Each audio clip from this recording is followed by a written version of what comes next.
Dr.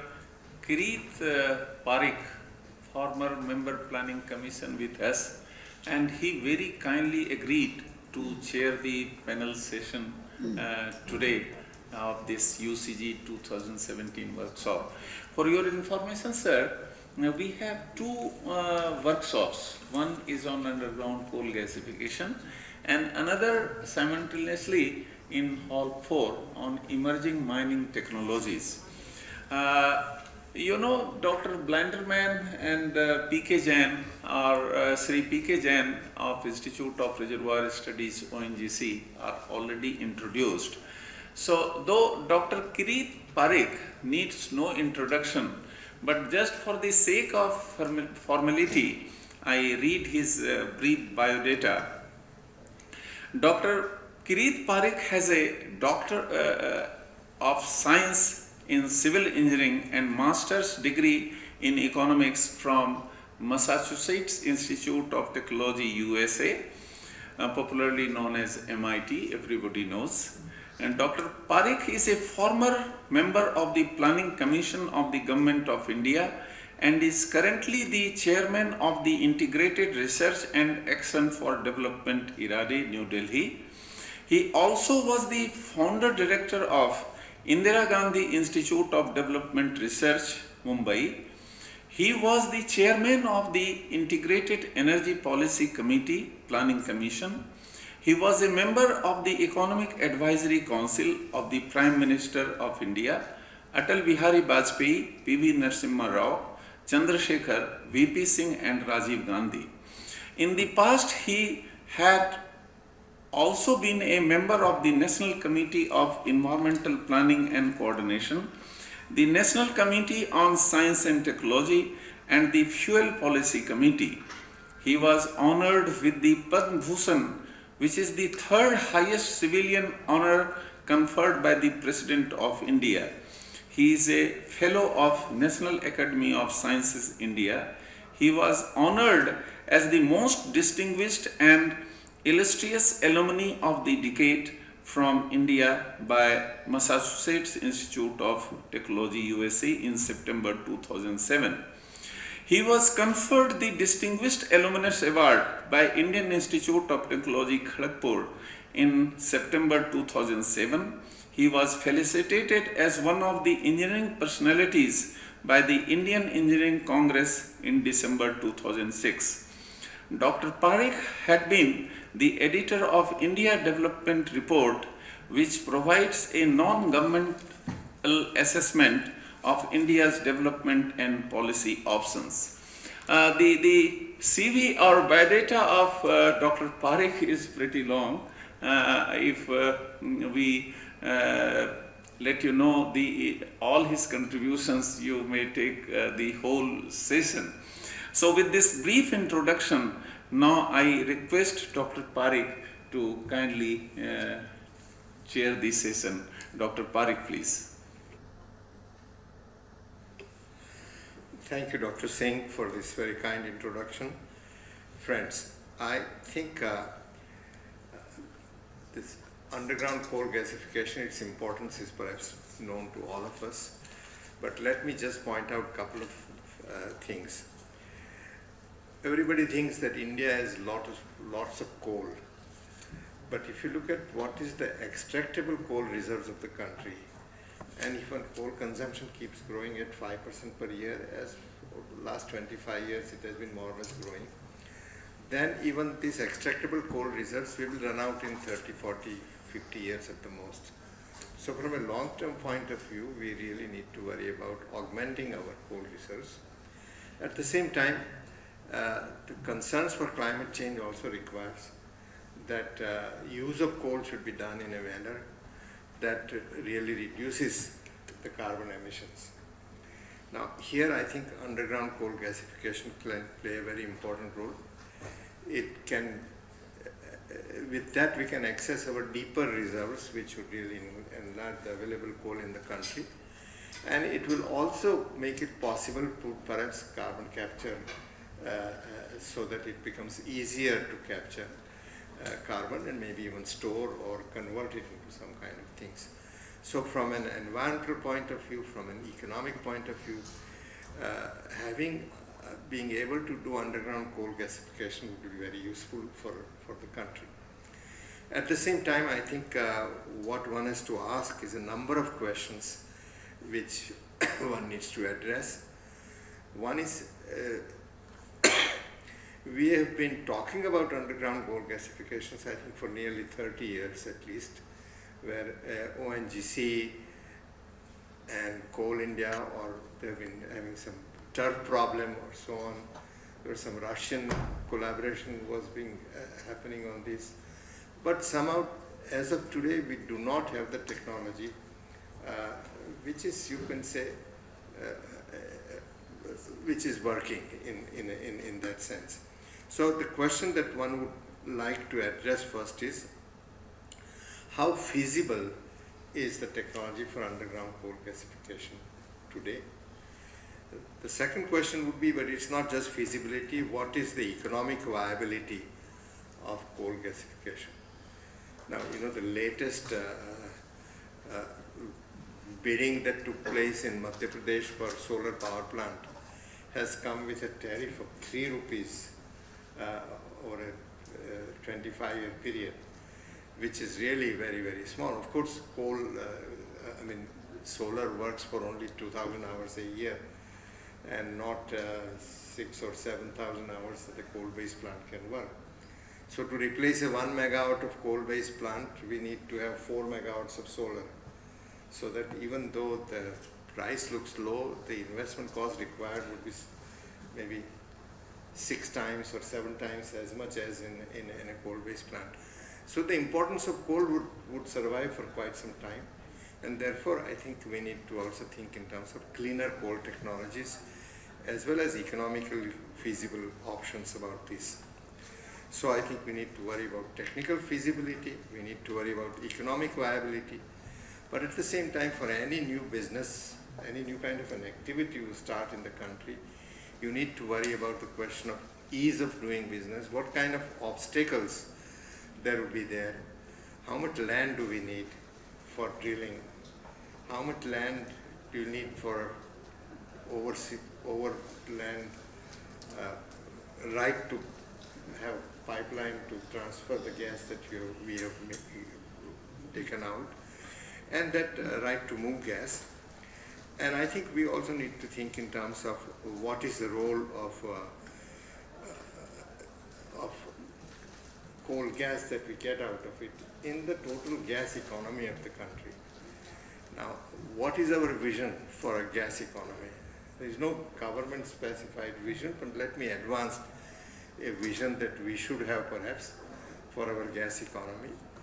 I think we should think in terms of having by 2030 a gas pipeline network that connects all urban areas.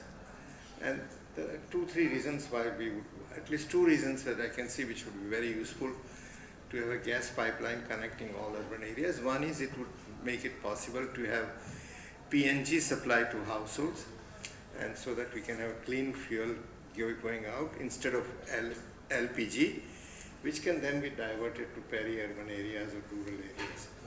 So that's one thing. Secondly, with a pipeline and a short supply of gas, many industries and even large malls and other places can think in terms of a CHP, the combined heat and power kind of a system, where the total efficiency of burning gas, etc., can be 80%. So you can have a very high efficiency gain out of this pipeline. So we should really think in terms of a gas pipeline covering the country. Today, this is all hung up in the turf battle between private, public, GAIL and other things. And we need to overcome that. We need to have this vision, we need to have to decide this is where we would like to go.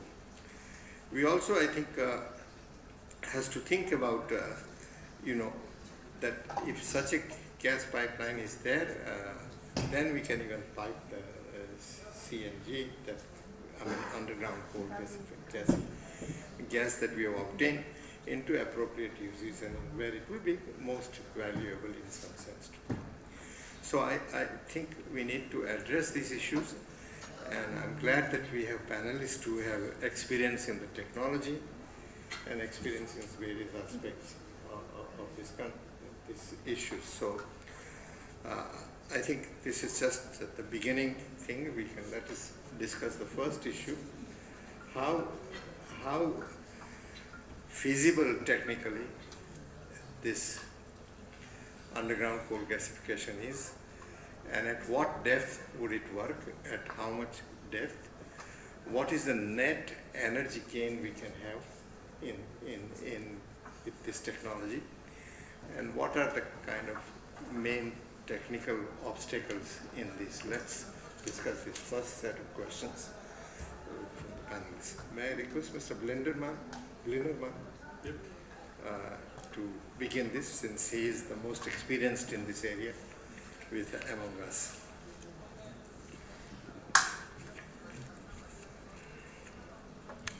In terms of, I think on all these questions I have talked today and yesterday extensively, and more than anybody else. But I can maybe summarize what was discussed in my two lectures by saying that underground coal gasification definitely is technically viable. UCG plants operated in former Soviet Union from 1937 till 1996. One of them is still operating for almost 60 years now, and that's 60 years. It's a pretty long time, right? You would say that it's sustainable.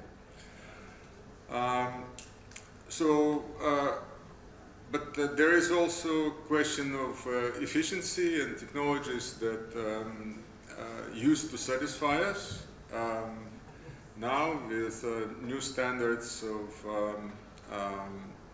efficiency requirements, may not be efficient.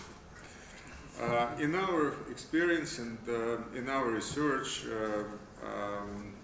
in our studies, we found out that UCG, in fact, is one of the most efficient ways of using fossil fuel.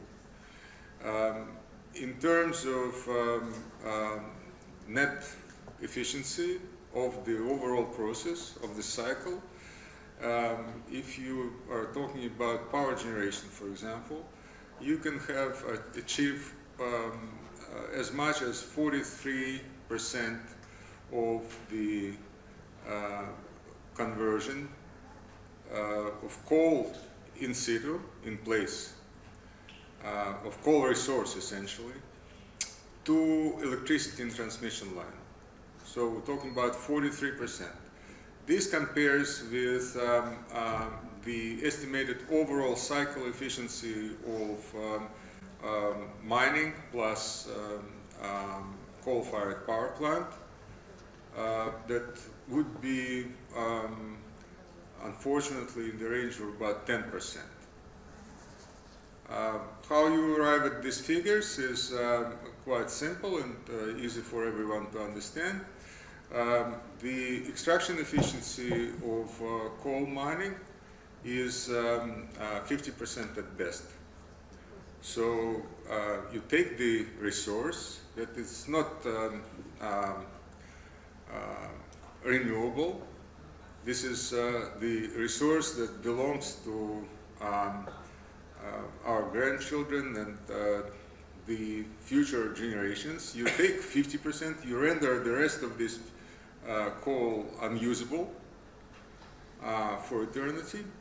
So this 50% efficiency, you have to multiply by about 35% efficiency of power generation. You take into account the losses related to transportation of coal, and that's your overall efficiency of the process. In underground coal gasification, the extraction efficiency is 95%. It's continuous extraction, 5% losses. The conversion of syngas into electricity is a combined cycle gas turbine. Modern turbines are about 60%. And by multiplying these two, you arrive at the figure of 45% efficiency. So it is an efficient process. In terms of environmental performance, everybody is concerned about this. There are two aspects of that. One is carbon. Efficiency in conversion of fossil fuel into electricity is carbon. So you can reduce, by using underground coal gasification, you can reduce the figure of 1.2 kilogram of CO2 emissions per unit of electricity down to 0.3 kilogram per unit of electricity in UCG IGCC configuration. So it's a huge saving in CO2 emissions. So you can provide the same amount of electricity or grow electricity production as Dr. Singh just told us and achieve the delivery of electricity to every person in India with much less carbon entering atmosphere. The other side of it is actual environmental performance in terms of protection of air, water, soil, underground water. And those credentials for underground coal gasification are also very, very good, with one proviso. Everything needs to be done by professional people who have experience and knowledge to actually execute it, because even the safest thing in the hands of people who don't understand how it must operate may be terrible. For example, I can shave myself without any cuts. If you give this razor to a 3-year-old, the consequences can be disastrous. So this is the same. In terms of economics, I have presented the results of our financial modeling for several end products, including electricity, methanol, urea, gasoline, that can be produced from underground coal gasification in conditions of Gujarat, lignites. There, the work was done in collaboration with the US engineering company, Black & Veatch, and the costs are more than competitive. The main problem that, in our view, UCG is facing worldwide, it's a perception. Everybody is discussing UCG. Nobody really understands how it works. It's something that seems to be clean and useful in many different economies, but people don't really understand how it works because they don't do the work. Now that Indian government is facilitating the UCG projects, and coal became available or is becoming available for UCG projects now in India, I think it would be excellent to actually conduct a UCG project in Indian conditions, get the results, make sure that these results are available for scrutiny by public, government, and peers, and once and for all, hopefully, answer the question, is actually UCG suitable and useful in Indian conditions? And either drop this technology from the list of hopefuls in in Indian development, or take it up seriously and have broad deployment of this kind of plants in Indian conditions. That's, I think, about all that I have to say. Thank you very much. I think this was a very clear statement of what needs to be done, what can be done. Maybe I will now request Dr. Jain to give his views and opinion on this. Blinderman is a great expert on UCG.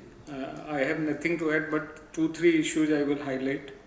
The UCG is a game changer for countries like India, which are deficit in energy and rich in coal. And sometime we will need UCG like clean technology for development.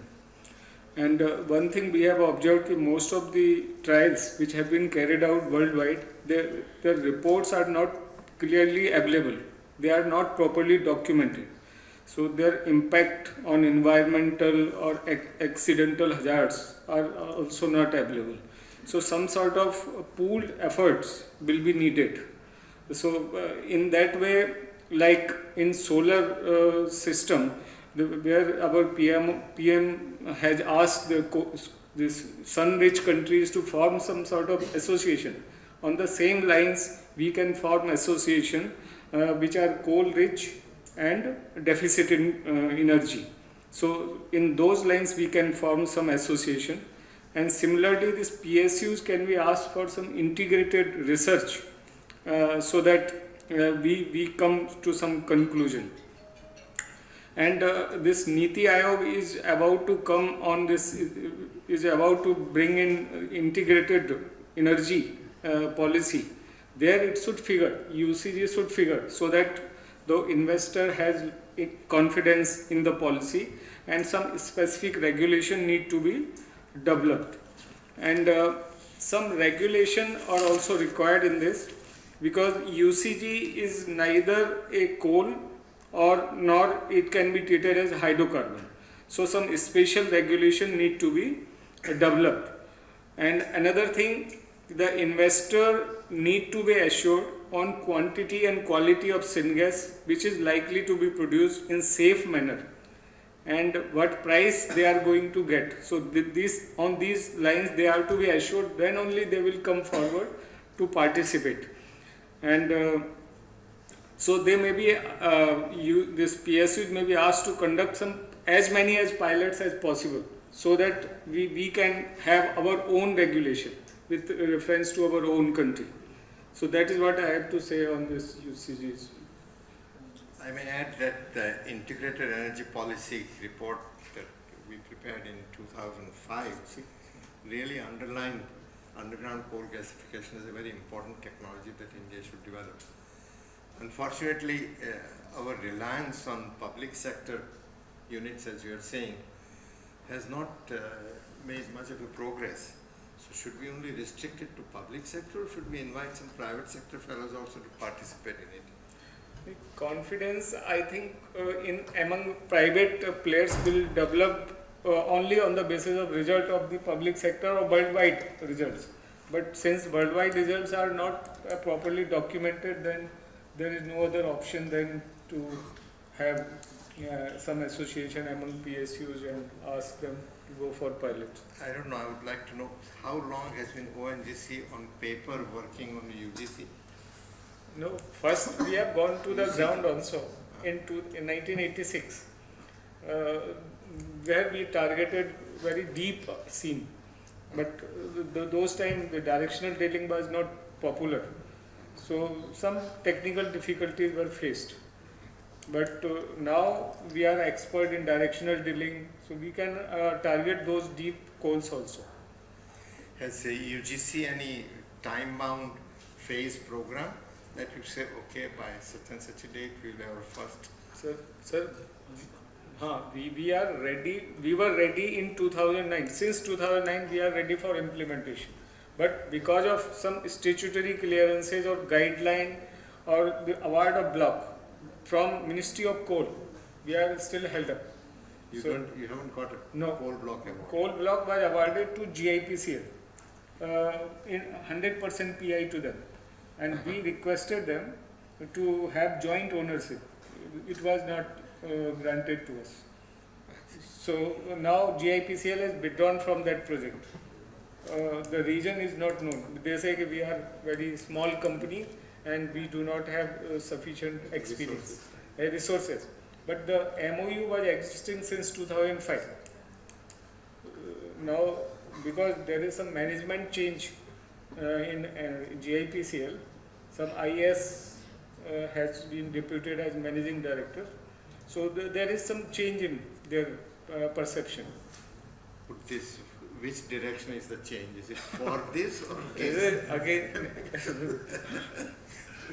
important to know? So now, Well, as a Sarkari officer, you probably don't want to pronounce in which way it is going. it has gone in negative.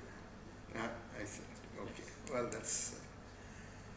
that's a story in some sense for last many years, that the tough battle between coal and hydrocarbon ministries are not being resolved, and that somehow people are being asked as reluctant people to do something which they are not, and find million ways, reasons for not doing anything about it. But I think we should, as Mr. Blinderman pointed out, it is really, the time has come, we cannot avoid taking action on this. Dr. Singh? Thank you, sir.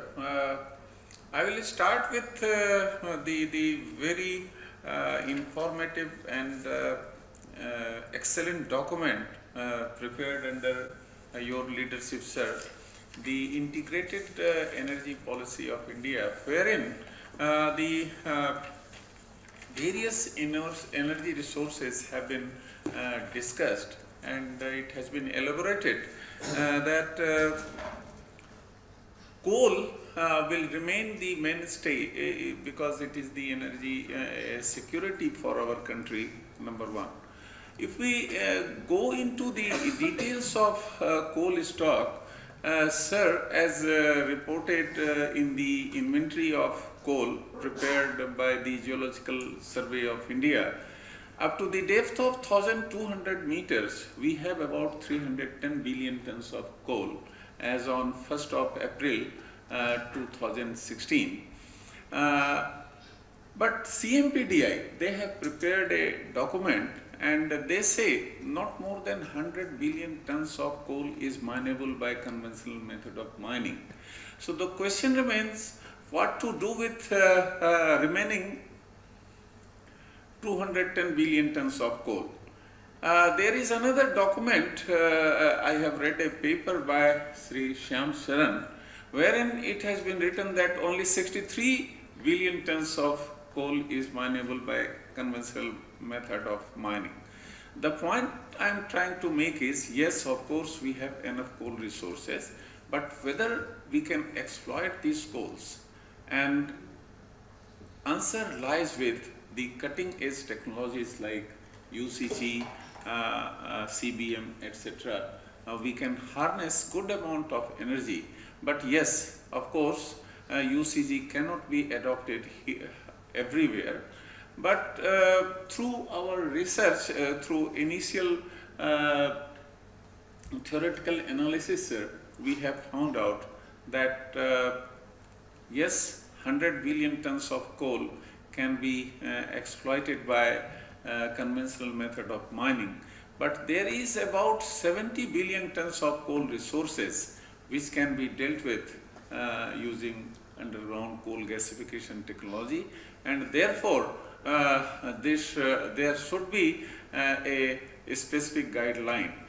Sir, you may be aware that the Principal Scientific Advisor's Office has prepared a roadmap to underground coal gasification in India, wherein our the then director, Dr. Amalendu Sinha, has also made significant contributions. So underground coal gasification should be one of the priority areas of the government, and I believe now the present government is encouraging such technologies, both surface gasification and underground coal gasifications are in the limelight. Thank you, sir. What is the timeline set up by the principal scientific advisor for the Yes, sir. In this document, there is no timeline. Yes, sir. Typical of our scientific advisor. I will add. Yes. They have advised 4 or 5 pilots, each in coal block as well as lignite block. I see. It should be carried out. Sir, may I request you to kindly ask Dr. Amalendu Sinha? Yes, sir. Please, Dr. Sinha. I just got a few submissions. Why it is not coming? As of now, you can see that 92% of the coal is coming from open cast. Even the underground coal mines are going to be closed. So as long as we are getting coal from open cast, as long as we have the open castable deposits, it's very difficult for us to go to any other technology. In fact, you are closing our underground mines, so why should we talk about underground coal gasification? So these are the ground realities. And we find it more comfortable to gasify coal on the surface. And we have got the technology. There are many players who are using the gas from the coal using surface gasifiers. In fact, in CSIR-CIMFR also, we have a very strong group for that. But we don't have a group for underground coal gasification. Though really we prepared the roadmap long back, and what the figures Dr. Ajay Singh gave are really the ground realities, but I think it will take some time. As long as we are getting coal from the open cast mines, and as long as our thermal power plants are running with a very, I will say with a very poor performance of the power plant. So even then, as long as it is coal, we know how to perform. But with gas, we are not comfortable. Now, open cast mines certainly are cheap way of doing this and so on. But they also involve a lot of dust pollution, a lot of urban air pollution, and all around there are huge amount of environmental. Coal is very cheap, sir. The coal comes very cheap when it is open cast. The health cost. Yes, yeah, but nobody is considering that. So we are more after affordable energy than clean energy. Affordable from one economic sense of view, right? But if you count the total cost, perhaps it's not so affordable. But I think that's why I think one needs to think in larger national context of the totality of human well-being, rather than just saying we are only provide you lights and cooking energy clean. But I think there are reasons for us to go for underground coal gasification from a larger point of view as well, I think. And if you consider the cost of regenerating, restoring the land and regenerating forest on the underground coal mine things, how expensive or cheap is it? They say it is at least, underground coal will be at least 3 times costlier than open cast. No, but open cast. Open cast is cheaper. But if you insist that all the land that is degraded is restored. I know that is a very sensitive point you are raising, how but how much would it is not being taken seriously by. But for the time being, we have to have it. People will take coal companies to take it seriously sooner or later. So should we not be prepared in terms of? No, we should definitely be prepared, sir. But this is the ground reality I am saying you. I see. That is what is happening. We know that. I understand. We have very big. We have long, plans for very big open cast mines. They are on. No, I understand that. I have nothing against open cast mine, but I think it is possible to restore the land.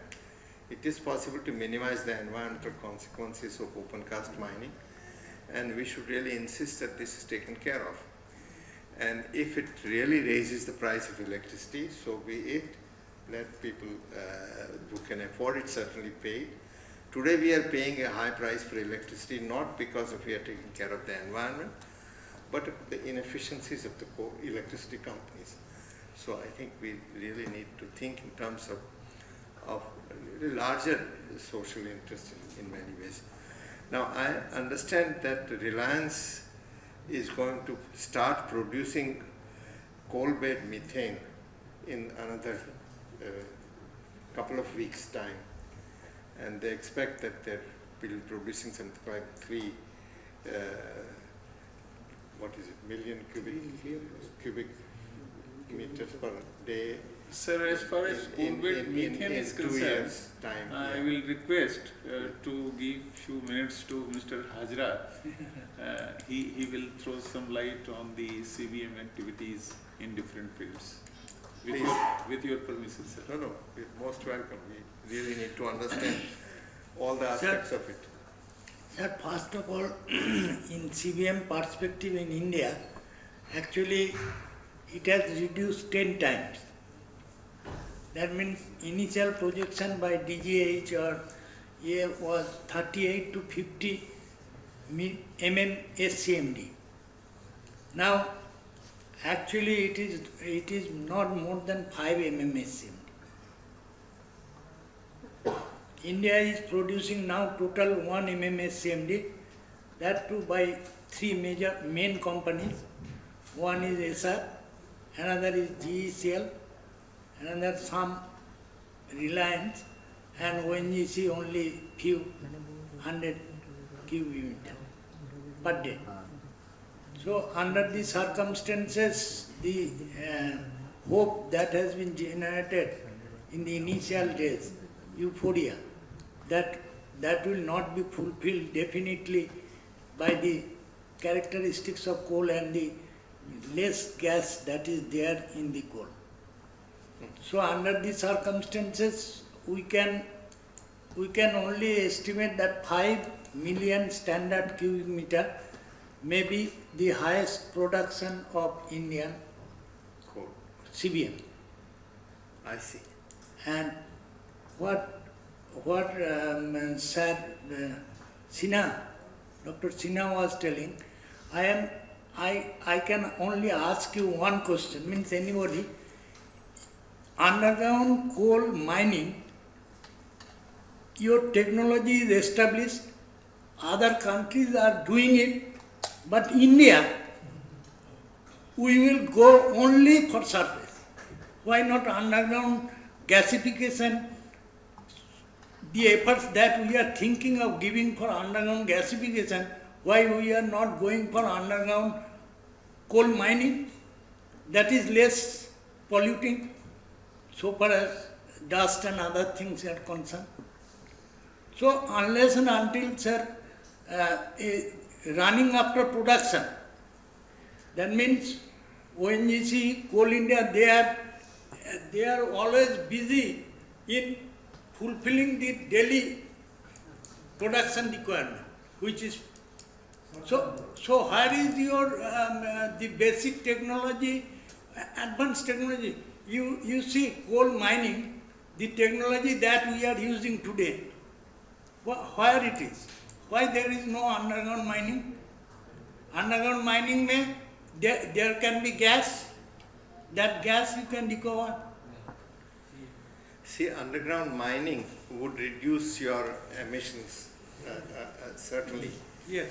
But the point that Mr. Blinderman raised, that even with underground mining, you will be able to extract at most 50% of the coal. And then when you burn this, you have an efficiency of 30%. So your total coal reserves, you get only, 0.5 times 35, let us say, only 17-18% efficiency.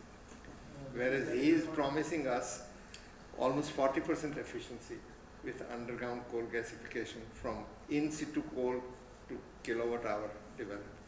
Shouldn't we go for that? No, we should, sir, I am not saying that we should not go for UCG, but it is an area where the technology is still very successful project running around, we don't see. But we are seeing much more activities in deeper mining, underground mining in all around the world. That is Yeah, what, now that one is question I would like to ask.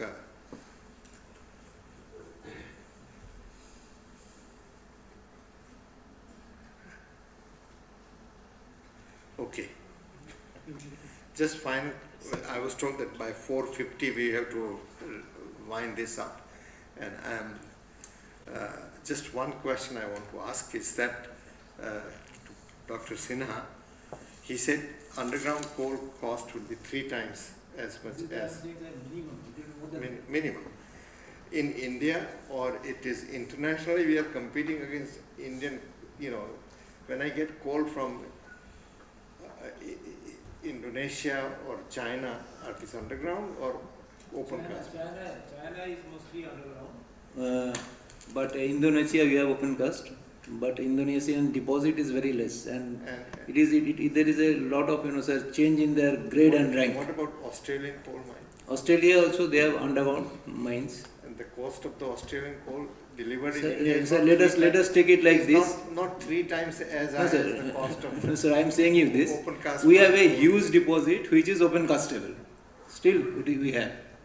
So as long as you compare that with our underground mining technologies. But then can you explain me why open cast coal in India doesn't cost 3 times as much, as gets less, much less, sorry, much more than 3 times the... Australian coal is much more costlier. But not 3 times as much. It is not 3 times, but Australia, this is not a comparison like this. Sir. You also think about the quality of the coal. Which coal is coming to India and which coal we are saying selling. calorie adjusted coal cost is... Anyway, so this is... pricing is not there. If we are going deeper mining, Coal pricing is not there, but we can at least calorie adjusted coal cost comparison we can make. no, what I am saying, sir, if we are going deeper, then we are getting better rank coal. So, calorific value will be much higher for a deeper coal. But you will be selling it in tons or kg. So, there is no compensatory for your deeper mining. So, deeper mining ke liye you have to give the calorific value specification, then only... But I thought we have gone to GCV from, useful coal basis already. So isn't that price is a function of calorie? Yeah. So anyway, I think we need to summarize because valedictory session is about to begin. So let me try to summarize. I think by and large, there seems to be a feeling that yes, underground coal gasification would be beneficial for the country from a longer term perspective, from environment, from climate change, from use of efficient use of resources. But we have lots of economic and management policy obstacles in the path which need to be overcome. But my feeling is I would strongly urge the government to at least start few pilot projects as soon as possible, because research and pilot projects can be justified even if they cost substantially more. And that would give us a much better and a clearer understanding of what should be our path. And at least these pilot projects should have a really fixed time frame and should be started as soon as possible with the hopefully getting the results in not more than 5 years down the line. Thank you all for participating in this panel discussion, and thank you all. Thank you, sir. So now we break for tea, which will be served on the ground floor in the atrium. And after tea, we assemble in hall number 6 on the second floor, where we will have the joint valedictory session of both the workshops, and Dr. Parikh will be the chief guest.